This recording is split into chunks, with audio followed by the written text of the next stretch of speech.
Got it. What do you think people are searching for? I think ultimately they're searching for freedom from whatever they're thinking or feeling. It's that feeling, oh, I feel like this, so I want freedom from that. I find I work with people who have trouble with eating, who use food to fill the void. And whether you plug in food, whether you plug in clutter, whatever it is, sometimes it's alcohol, you're trying to avoid the feeling, trying to avoid a feeling that's uncomfortable and filling it with other things. So that's what you're seeing, too, in your practice? Absolutely. Oh, absolutely. Got it. Not that I'm surprised. Well, so, go ahead. Oh, and I was going to say, with that, that feeling, that void that we're trying to avoid, it's easy to get bogged down with the day-to-day grind. And, it's a vicious cycle, though, because then you'll realize that years have gone past, and you're like, oh, I did set those goals for myself long time. What happened? How did I end up in this place? And that's really what we try to help people avoid, is saying, how did I end up in this place?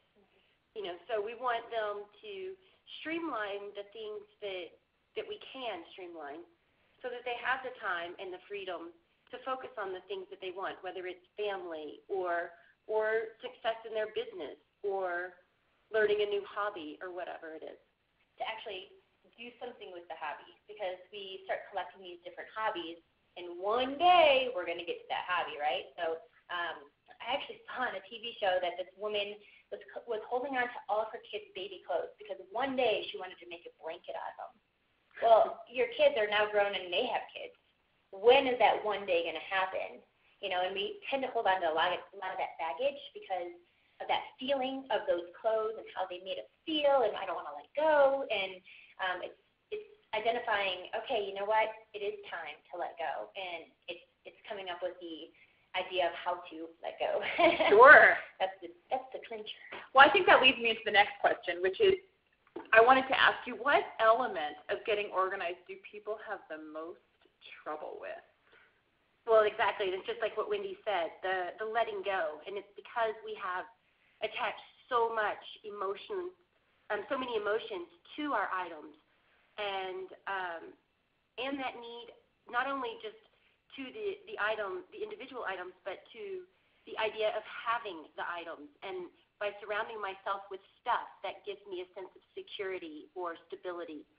And just helping people understand that it's actually freeing to get rid of some of those things. And the clutter that you have, that you are surrounding yourself, is actually making you feel less in control and less secure and less stable.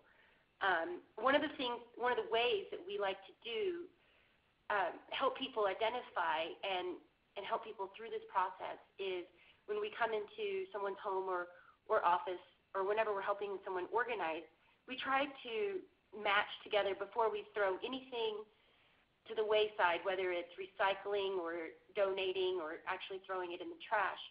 But we try to sort everything and put like items together. That gives you it's much easier to understand, oh my gosh, how in the world did I get 15 green sweaters just because one year I said I like the color green.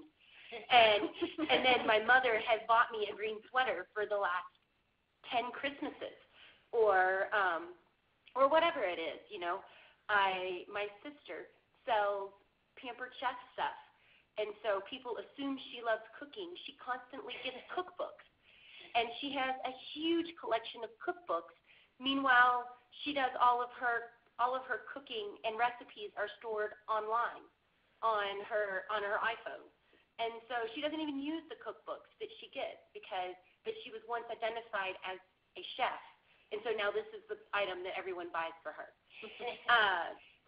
Things like that. And they're in goodwill, and and it doesn't mean that you don't like this person anymore or that you like them any less. It actually, the item has just served its purpose, and maybe the purpose was just that brief moment when you received it, made you smile. And then you can either pass it on to someone else and make them smile, or maybe just know that that person in a brief moment was thinking of you. And that's really what friendships are all about. And that's the sustaining factor in our lives, not the tangible things that we collect and the physical things that we collect. Great. How do your clients' fears play into this work? Huge. We come in and they're actually scared to make a phone call to us most of the time, and that's because of change. People fear change, and whether that's change in your professional life, your home life, your personal life, however that plays a role, it's a huge role. Mm-hmm. So they're scared to death when they call us, literally, right? But really, when we come in, we actually are making positive changes in their lives, better time management. We provide more nutrition conscious, because now all of a sudden they actually have time to cook. They can see their sink, right. in their refrigerator, and all that stuff. They can actually cook a nutritious meal as opposed to going out fast food all the time.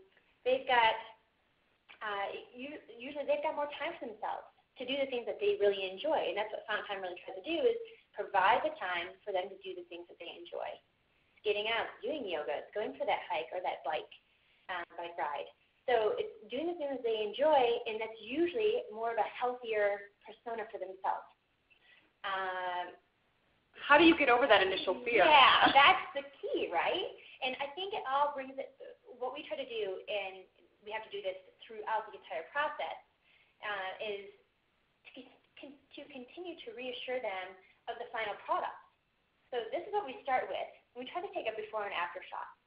And it's very, any change that we've made, even if the project is a month long, for example, it's instantaneous. You can see night and day from one day of decluttering, or one day of organizing, or one day of creating a system for your stuff. And so we try to continue to reassure. It's like Laura had said, try to sort first. Sort into like items or like piles, because we want to show you what you had and what can we get rid of. Whether a lot of times we try to donate, and we try to allow them to see that we're not going to just throw their stuff away, because that's not our intention. Our intention is, okay, what can we do with this stuff? Can we donate it? Can we recycle it? And then our last thing that we'll do, if it's completely broken and nobody could ever use it again, then we'll trash it. But we try to reassure them that their stuff is going to go into, good hands. And here's the final outcome, and this is what it can do for you. This is how it's going to make you feel. This is what, the healthy result it's going to make on your life. Your shoulders are no longer down here, they're way up. They're no longer at your ears, they're down here where they're supposed to be. So it's de-stressing. It's reducing the headaches that you might have. I mean, you look around at clutter, and how does that make you feel instantaneously? All of a sudden you can't breathe, you got the anxiety going. So we try to provide that value, show them that value, and you can see it instantaneously.